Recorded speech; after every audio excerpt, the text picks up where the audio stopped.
Cameron மலையைச் சேர்ந்த 69 வயது காய்கறி வியாபாரி ஒருவர் இணைய மோசடியை நம்பி 10 லட்சம் ரிங்கிட்டை பறிகொடுத்துள்ளார்.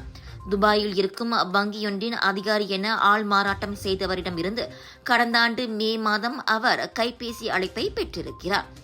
துபாய் வங்கிக் கணக்கில் மலேசிய ரிங்கிட்டுக்கு 12 கோடியே 70 லட்சத்தை சேமித்து வைத்திருக்கும் நபர் ஒருவர் திடீரென இறந்து விட்டதாகவும் அவருக்கு உறவினராக நடித்தால் கமிஷன் தொகையாக 50 விழுக்காடு தருவதாகவும் அளித்தவர் ஆசை வார்த்தைகளை கூறியிருக்கிறார்.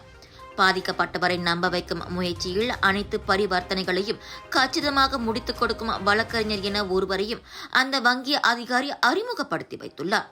இதனால் எந்த சந்தேகமும் வராத அந்த காய்கறி வியாபாரி 26 வங்கி கணக்குகளில் 70 தடவை தனது சேமிப்பு பணமான 10 லட்சம் ரிங்கிட்டையும் போட்டிருக்கிறார்.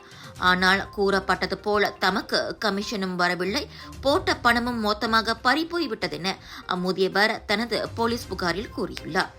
ஊர் பேர் தெரியாதவர்களை நம்பி வங்கி கணக்குகளில் பணம் போடுவதை இனியாவது நிறுத்துங்கள் என பஹாங் மாநில போலீஸ் தலைவர் டத்தோஸ்ரீ யாயா உத்மான் வேண்டுகோள் விடுத்திருக்கிறார்.